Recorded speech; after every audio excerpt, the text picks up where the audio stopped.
Good afternoon. Finally, I have the day right. Friday. Yeah, it's Friday. How are you feeling? Feeling good. Good. How is everybody out there feeling? I expect a response. Y'all, okay, doing great. That's awesome. No flat tires today. No Nope. hauling trailers. It was great. It was like a real chill morning. We were out at the Kentucky Castle. This morning? Yeah, this morning. We were doing a couple shoots with them, and it was beautiful out. Have you ever been out there? Yes, but wait, back up. What were you? Who was we, and what were you shooting? Brandy and I were doing a commercial, and we were working with them, and it was just like gorgeous. It is beautiful. And I'd never been there, and they have a bourbon tasting tonight, celebrating the National Bourbon. So I'm excited about Justin's House of Bourbon being here. But yeah, we were doing that, and it was a lot of fun. So basically, you're going to be a TV star now. I'm trying. So you're leaving us for No, commercials. It was for us. You don't have to say that. You can play big time. Listen, you know, I had to wear my sunglasses. Everybody was trying to take pictures. You know how it is to be fabulous. I know. They were just foo-fooing your hair. Yeah, you're like, oh, it. please, please. But yeah, it was It a is fun gorgeous morning. out there, and it's a nice morning to be out there. Was it cold? No, it was like the perfect temperature. So for me, I know you're like David, I'm freezing. No, it's cold. But it was nice out today. Well, I'm what about impressed. you? Tell us about your fox stories. I saw more foxes last night, and that just makes me happy, as we know. This one, I think, wanted to attack me. These are not exciting stories. This is how exciting my life is. Justin, our meteorologist, asked if I was Snow White because this one stopped, and then I thought it was going to attack me. I don't know if it had rabies. I know they don't attack. Now you need to let us know. Are you singing to the foxes? Are you calling them? You're like, yeah, the birds like I dance fly. through the neighborhoods and just kind of flutter around. You know me. That's my style. The foxes come, and you were talking about it in the studio, and it tried to bring you a present or something, didn't it? It did. It had something dead in its mouth. So I don't know if they're like cats, and it was coming towards me. Yeah, so it was a gift. We could have had a nice meal. That's fun. That's the excitement of Amber Freeman's life. That's the excitement of our studio. You know, good times. It's Friday. It's Friday, people. All right, you know what is exciting? What? Graduating. Oh, yeah. They can also be entertaining at times. One college graduate decided to celebrate her big day in a finger-licking good way.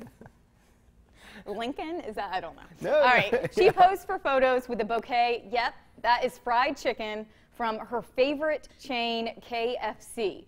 She says she and her boyfriend are KFC addicts and would go there several times a week. So it is only fitting that her boyfriend bought her this beautiful, it's very colorful bouquet. This is great. I mean, nothing says love like greasy fried chicken. This was in Australia, which I think is interesting, and it's funny because they loved it there. Apparently, they used to eat it all the time, and then they realized it wasn't good for their diet, so this was a special occasion. I read the story in length. It has popcorn chicken and wings on skewers, and then he actually brought all the chicken to a flower person, and she made this beautiful bouquet. Yeah, and people asked, and they shared. That's giving, you know, that's love. Because, again, it's just, you could tell that was from his heart, because nothing says love like greasy fried chicken. Again, Nicholas Sparks coming out and DJ. I think it's funny. Anytime you can laugh about something and have that good sense of humor. It's cute. Yeah, it's super cute. All right, this story is super cute, and I love it because you know how much I love social media. This blew my mind. This is awesome. All right, well, you may know what a social media influencer is. I don't think any of us really know what they do. Not really. And a father turned into one thanks to his daughter, sort of, all right? He asked her what an influencer is, and when she told him, he said he could do it. So sure enough, soon after setting up an account that shows him working as a construction worker, he racked at least 342,000 followers. Now you can check him out at Just a Construction Guy.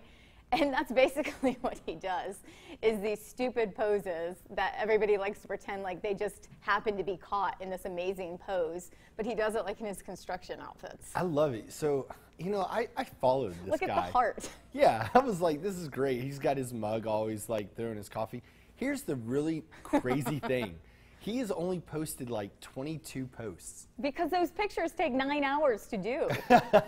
It's a very set up. It's very, you know, he talks about his favorite coffee shops next door to him. He's basically being basic. I love as it. a guy in a He's totally basic. I love it.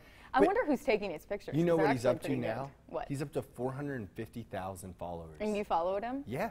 I want to be hip. I want to be cool. I want to be what the kids are doing. All right, so what do you think about social media influencers? You know, I think that... Not personally. Yeah, not no, if any of you are out there. I think that they are, honestly, they are working really hard to try to make that. Like, the real what? influencers, yeah, like these people that have like millions of followers, like I think they put a lot more time into it than we realize. Oh, no, I know they put a lot of time in it, but what are they trying to influence? Oh, yeah, well, they're trying to get that sponsorship. They're trying to make that money. Because, like, I don't know. I don't usually, other than when I'm calling my foxes around, I don't go flutter through the streets, like, wearing this flouncy dress. Is that a word, flouncy? and then turn back and be like, oh, there's a photographer there. Well, I just look perfect. I don't know, though. Like, I feel like my Instagram, in general, and probably Facebook, too, they, like, listen, we've talked about this. I shop on Instagram. It's kind of like, oh, it gets me. Because they know what style I like. They know, like, what I'm into. Who's they? Instagram, a.k.a. the man. Okay, that's who it is. It's the man. Why is it a man? Well, you know how Goldman? they say, like, the man, like, trying to always put you down? So that's what it is. It's So like, they get your money. It's so like, this works for you. It works for me. It also scares me because they just know everything about us. But do you look at these people's accounts? And I know a lot of people do it and make a lot of money. I'm too lazy to do this because that's way too much. That's way too much. But, you know, like they're on these yachts or in these planes or they're wearing these outfits and they're just happen to always be all snuggled up with like coffee. And it's like, is that real life? No, that's not what I picture. It's so funny because it is like remember that story about the girl who was renting the jet for an hour to take Instagram pictures? That's where, like, you don't know what's real. Well, a lot of these people go broke trying to do it. Yep. So this guy is not going broke because that vest, that's a hot commodity. That is. All right. This is another fun story right before Father's Day. Step aside moms who get your mommy makeover. Apparently, New York men are now embracing plastic surgery with something known as a daddy do-over. Oh, yeah. It includes liposuction of the chest, abs, and flanks. Or that's the side, I guess. I've never said, TG, look at your flanks and your back. There's been a 29% increase in the number of men getting plastic surgery since 2000. Since they may not all be dads, most of them are just experiencing it. The dad bod and want it fixed. Fix it, people. So you're cool with this? Yeah, you know, I've seen this grow. Like, we, like right now, because of our Father's Day, like at our clinic, we have a Botox special.